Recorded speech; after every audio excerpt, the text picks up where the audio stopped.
boxes, and moving frozen foods over long distances was simply out of the question. Then, in the late 50s, an American, Malcolm McLean, came up with an idea that would revolutionize world trade. By packing all goods into modular containers, similar in design and dimension, they could be easily transported anywhere in the world by road, rail, or sea. As the use of these containers has grown, so has the size of the ships that carry them.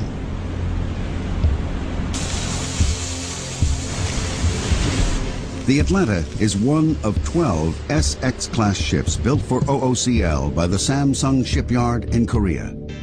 It took over 8,000 workers nearly 9 months to build her, at a cost of over $150 million. She is the largest ship ever built when she was contract. And she had been installed the largest main engine when available in that time. For the engine power that he was given, for the speed he wants, he's done, for me, a great job. When first launched, the SX class held the world record as the largest container ship ever built. We use the high tensile steel to get the minimum light ship weight so that we can maximize the cargo loading capability. It's that combination of high tensile steel and the design of the hull that gives the Atlanta her enormous load-carrying ability. This that runs the full length of the ship, it's a very important structural member for stresses, because you must remember there's so many big openings that the ship is bending all the time. In this area, when you've got 95,000 horsepower pushing this ship, the pressure is enormous. You can see that the frame structure is very heavy. So this is a high stress area, especially in heavy weather. The real pride of the Atlanta is the power plant. This is one of the world's biggest diesel engines. A 12-cylinder turbocharged monster. Its sheer size is breathtaking. The engine fills a room 6 stories high, 6 stories of incredible power. The engine peaks at 104 revolutions per minute, but generates a mind-blowing 93,120 brake horsepower. That's over 700 times more power than an average family car.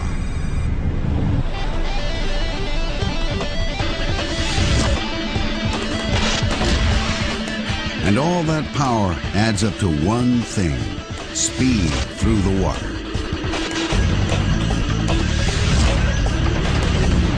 She can average nearly 25 nautical miles an hour. That's fast enough to water ski behind, as long as you can handle that huge stern wash. While at sea, the Atlanta can notch up over 570 nautical miles a day. But a speed like that comes at a price. This ship, she burns a lot of fuel. Full speed, she'll burn 230, 240 tons a day. That's a staggering 10 tons of diesel every hour the ship is underway. She may be thirsty, but she's also a clean engine. And that starts with clean fuel. A series of filters remove impurities before the diesel is pumped into a holding tank and heated to 129 degrees. Hot fuel and gas is an explosive mix.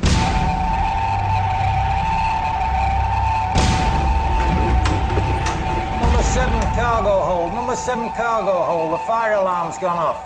No other sound strikes fear into the heart of the mariner like the fire alarm. Starboard side, bay 1, starboard side. A fire at sea can spell disaster. A small spark can soon become a fireball.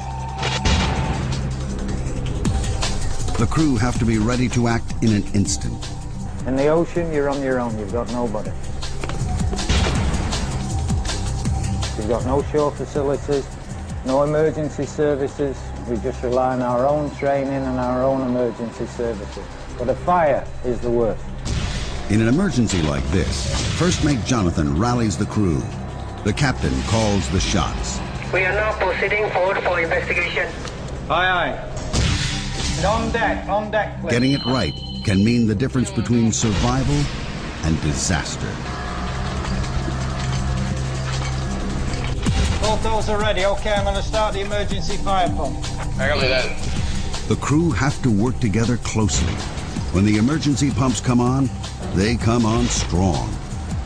Seawater is pumped onto a fire at a rate of over 4,000 liters per minute through high-pressure hoses. Training every Saturday afternoon, 2 hours of training every Saturday. We have fire drills, forward, galley, accommodation, all over the ship. Within a space of 3 months, we'll have covered every part of the ship in a fire drill. And 95% of all fires at sea are in the engine room. Maybe down at the CO2 room. Do you read over? No copy. Each week, the Atlanta's crew carry out an intensive fire drill. A fire in the engine room is the most dangerous of all and cannot be fought with water. Fighting an engine room fire requires a different strategy. This room is filled with hundreds of bottles of carbon dioxide, which can be directed automatically to the engine room via a network of sprinkler systems, starving the fire of oxygen. The Atlanta has been powering her way towards Singapore, with Captain Llewellyn determined to keep her on schedule. The Atlanta's ability to maintain her top speed is thanks to her revolutionary propeller. This 85-ton, 6-bladed piece of molded alloy spinning at just 104 revolutions per minute provides enough thrust to drive her forward at 25 knots. Sitting behind that propeller is a huge rudder that plunges nearly 12 meters below the surface of the waves. It's roughly the same size as a double-decker bus. And with a surface area like that, the captain doesn't want it angled for too long. A rudder at an angle causes drag, which slows the ship down. You need to keep the rudder movements to a minimum. So I like just to keep her within 1 degree on either side, but that depends on the sea conditions. Big swells, big following sea, you can't do that. At the moment, the sea conditions are perfect for steering a straight line to Singapore. ETA, 0700 hours.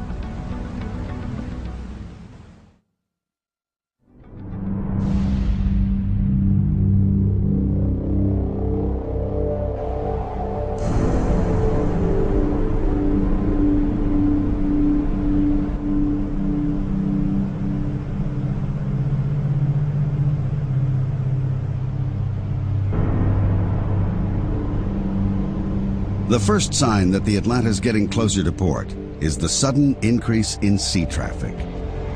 1, 2, 3, 4, 5, 6.